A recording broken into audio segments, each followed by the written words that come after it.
새해가 밝았습니다. 내 생에 단 하루뿐인 소중한 오늘. 넘치게 주시는 성령의 말씀으로 기쁨과 소망이 충만하시길 바랍니다. 오스틴 주님의 교회 매일 말씀 묵상.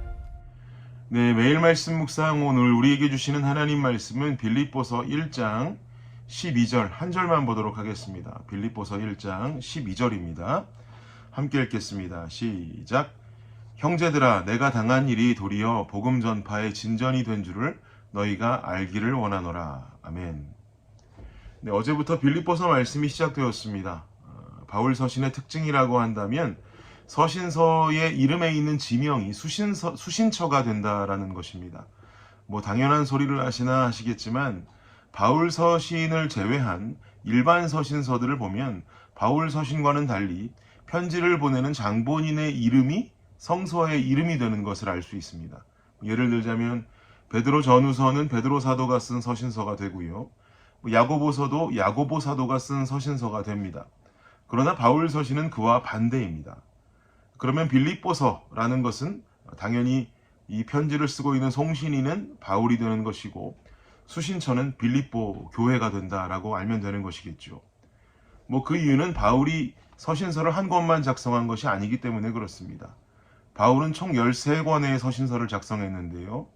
신약이 총 27권으로 되어 있는 것을 생각해 보면 바울이 신약 성서의 절반을 집필했다라고 우리는 생각할 수가 있는 것이겠죠.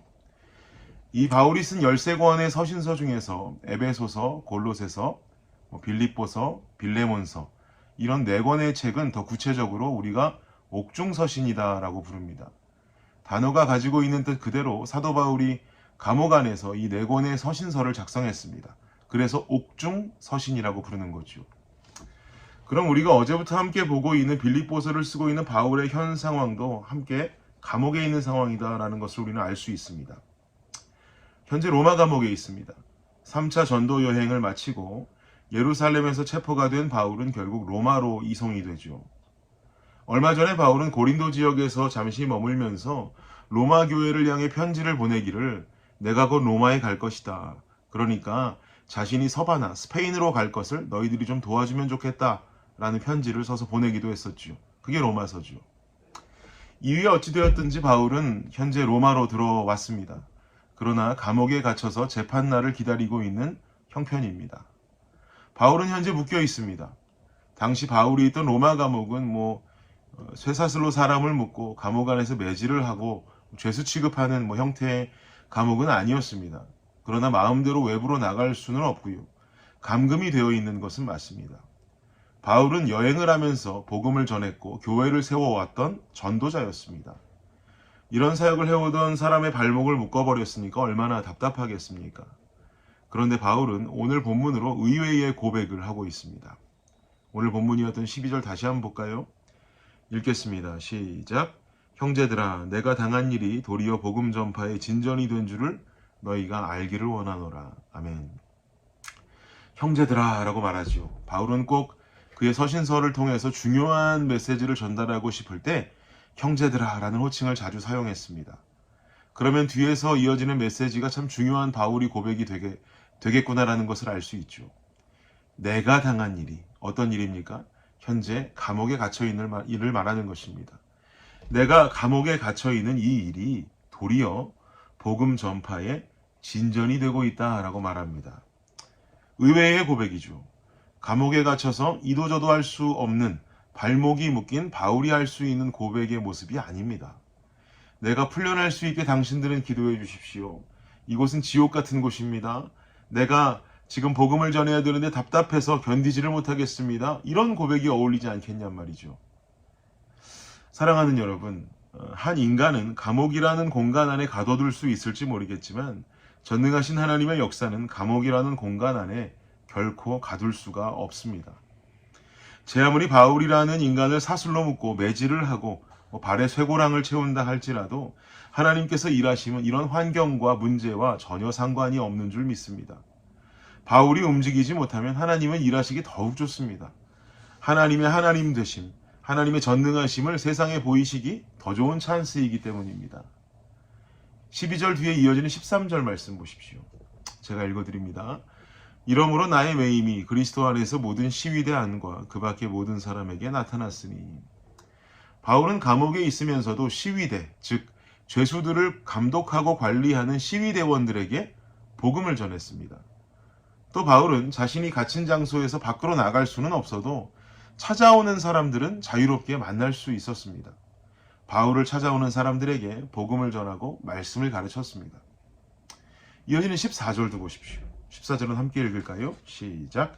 형제 중 다수가 나의 매임으로 말미암아 주 안에서 신뢰함으로 겁없이 하나님의 말씀을 더욱 담대히 전하게 되었느니라. 형제 중에 다수가 누구를 말하느냐? 당시 로마에 있는 신자들을 말합니다. 이 신자들이 바울의 투옥에도 불구하고 힘이 빠진 채로 있는 것이 아니라 더욱 열심히 하나님의 말씀과 복음을 전하고 있었다는 말입니다. 이처럼 바울을 감옥에 가두었다 해도 복음 전파에 브레이크가 걸리지 않았습니다. 도리어 바울의 고백처럼이나 복음 전파에 진전이 이루어지고 있었습니다. 지금 이 12절에 말하는 진전이라고 하는 단어의 헬라어는요, 막혀있는 것을 뚫고 전진하는 군대에서 사용하는 군대 용어였습니다. 어떤 환경이 막고 있다 할지라도 막힌 것이 아니라 하나님의 역사는 막힌 것을 뚫고 전진하는 거침없는 힘인 줄을 믿습니다. 저희 집 셋째 아이 드림이는 공룡을 참 좋아합니다. 저는 아는 공룡이 별로 없는데 아들 녀석 때문에 알게 된 공룡 이름이 굉장히 많아졌습니다. 이 녀석이 공룡을 얼마나 좋아하는지 제가 담당하는 청년부 삼촌 이모들도 다 알아서 우리 드림이에게 곧잘 공룡 장난감도 사주고 공책을 사다 줄 때도 있습니다. 그렇게 좋아합니다. 제 아들이 좋아하는 공룡 중에요, 파키케팔로사우루스라는 공룡이 있어요. 이 공룡의 특징은 박치기를 잘하는 박치기 대왕이라는 별명을 가지고 있습니다. 어떻게 생겼냐면 공룡 이마가 앞으로 볼록 튀어나와 있어요. 그래서 그 이마로 상대를 공격하거나 앞에 있는 장애물을 부술 수가 있습니다. 가끔 아들 녀석이 자기가 파키케팔로사우루스인 줄 착각하고 나는 파키케팔로사우루스다라고 소리를 지르면서 아빠를 향해서 자기 머리를 들이밀고 거침없이 뛰어올 때가 있습니다. 자기 아빠는 어떻게 가서 때려도 아프지 않다고 생각하는지 뛰어오면서 중간에 살짝 브레이크 잡는 법도 없이 그대로 제게 돌진합니다. 그러면 제가 피할 수도 없습니다. 차라리 박치기를 맞고 아빠인 제가 아픈 게 낫지, 제가 피하기라도 했다가 어디 벽에라도 가서 부딪히면 제 아들이 다치지 않겠습니까? 그 박치기 한 방을 맞으면 실제로 아프기도 하고요. 또 아픈 척을 해야 자기가 진짜 공룡인 줄 알고 의기양양 기분 좋아지기 때문에 아픈 척 연기도 해주어야 됩니다. 그런데 아빠는 늘 그 박치기를 맞고 아픈 척도 하고 박치기가 정말 세다고 엄지손가락을 치켜 들어줄지 모르지만 실제로 단단한 돌벽 같은 곳에 가서 제 아들이 박치기를 하는 날에는 도리어 제 아들의 머리가 깨지거나 큰 사고가 날 수도 있는 일이죠. 나를 막고 있는 환경과 문제들, 이 막힌 것을 뚫고 지나가는 전진은 내가 내 머리로 가서 부딪히고 피 흘리고 아파하면서 단련된 힘으로 부시고 나가는 것이 아닙니다. 그렇게 내 힘으로 해보려고 돌진해봤자 내 머리만 아프고 쓸모없는 피만 흐르게 됩니다. 믿는 자들이 가져야 하는 지혜로움은 전능하신 하나님께 그 문제의 해결을 맡겨드릴 때 나는 나의 힘과 내 피가 없이도 하나님의 힘으로 그 장애물을 뚫고 전진할 수 있는 역사를 경험하게 되리라 믿습니다. 2023년도 새해가 시작된 지 얼마 되지 않았습니다. 삶을 살다 보면 1년 12달 동안 때로는 주어진 환경에 주저앉을 때도 있고요. 손과 발이 다 묶여있는 것처럼 이러지도 저러지도 못하는 바울과도 같은 삶을 살아갈 때도 분명히 있을 것입니다. 여러분, 기억하십시오. 내 환경과 나 자신을 묶을 수 있을지는 모르겠지만 날 위해 일하시는 전능하신 아버지의 일하심, 전능하신 하나님의 힘은 그 어떤 것도 묶을 수가 없습니다. 그 하나님을 의지하시면서 어떤 환경 속에서도 넘어지지 않고 쓰러지지 않는 저와 여러분의 삶이 되시기를 예수님의 이름으로 축복합니다. 기도하겠습니다. 하나님 감사합니다. 우리에게 주어진 삶 속에서 때로는 무언가가 막혀있고 손과 발이 묶여있는 것 같다 할지라도 하나님은 묶을 수 없기에 전능하신 하나님을 의지할 때 우리는 그 문제를 뚫고 지나갈 수 있는 힘이 생길 수 있으리라 확신합니다. 하나님, 그것을 의지하며 우리의 삶 속에 그 어떤 환경과 문제 속에서도 주님 놓치지 않고 바라볼 수 있는 우리 모두가 되게 하여 주옵소서. 감사합니다. 예수님 이름으로 기도합니다. 아멘. 네, 수요일의 기도 제목으로 기도하겠습니다. 첫 번째, 교육부 및 청년 사역을 위해서 기도해 주십시오.